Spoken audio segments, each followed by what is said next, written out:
Whether you want an espresso pick-me-up to start off your day or a glass of wine after work to relax, you're covered at Northside Social. The Clarendon hotspot's in its first year, and it's already established itself as a laid-back, friendly atmosphere among locals. Stop by, grab a seat, and socialize on the north side of Arlington.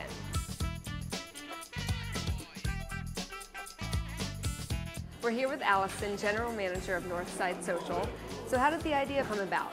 Well, it was a coffee shop here before for many, many years, and there was definitely a need in the neighborhood for a coffee shop. We got together as a group and decided that we'd keep the coffee as a primary focus and add onto it a great culinary program with a great wine program, just make it sort of a community social gathering place.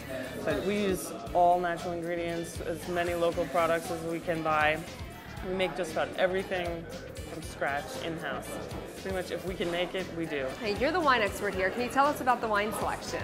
I like to buy wine from all over the world, but I focus on small production, family-run properties, and I try and have exclusivity on my wines. So I want people to come to have a unique experience and to get some special things.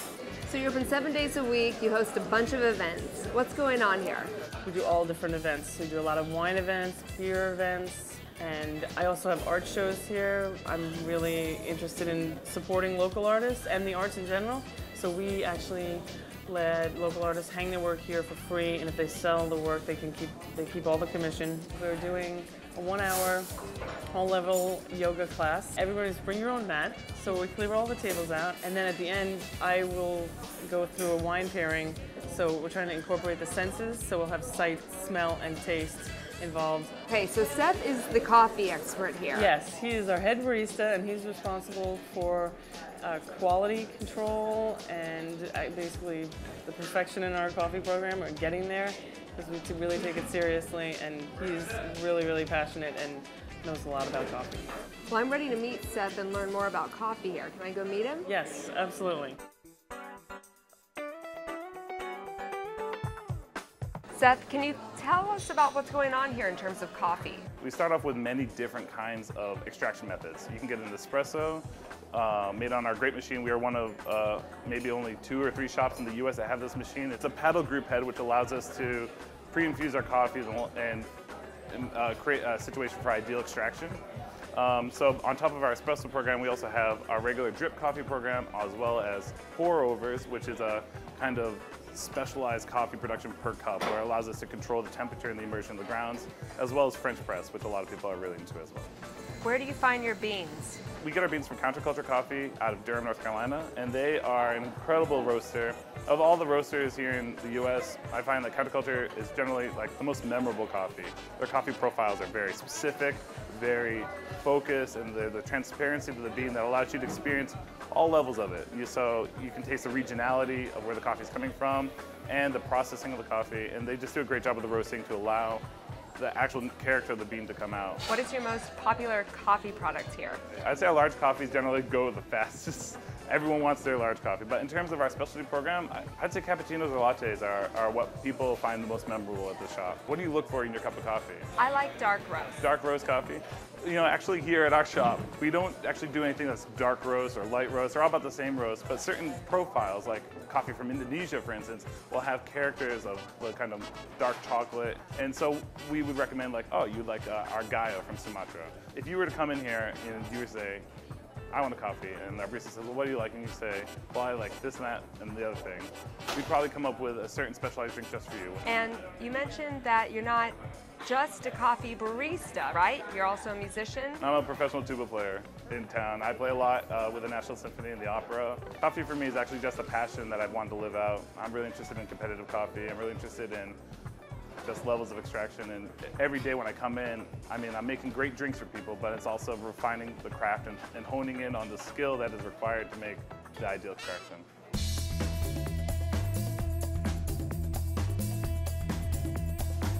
We're here with Rob now, pastry chef of Northside. So what is your shtick here? My shtick here is trying to elevate the idea of a coffee shop cuisine.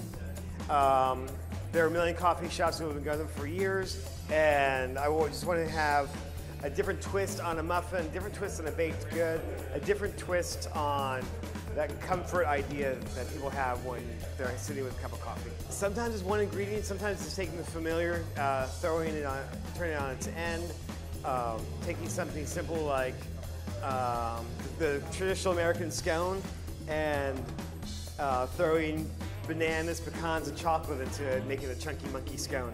Trying to make things bursting in flavor, but also not too focused on sugar, more on the flavors of fruits and grains. I really want everyone to taste good product, what it's supposed to taste like. We do a soft serve ice cream. We change the flavor every day, 2 different flavors. Yeah, I've heard about this ice cream. Tell us more about it. It's made fresh daily. So today I'm doing a coconut cardamom with the vanilla. I blended coconut milk, cardamom pods, ginger, and star anise, kind of based off of the chai tea. People beg for it. They're like, I can't wait for the next flavor. Some people use this as a novelty. Like for Father's Day, we did chocolate bacon. Chocolate bacon? Chocolate bacon. So chocolate and then the bacon? Yes.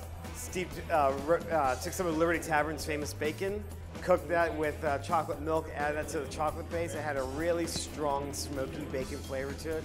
We're pouring in cones and a little cracked black pepper. It was a real mind trip because every single thing about it looked like a delicious scoop of chocolate ice cream. You taste it, you're like, and then the bacon came, you're like, where's that coming from? Is someone cooking bacon around here? Now I'm eyeing those pastries back there.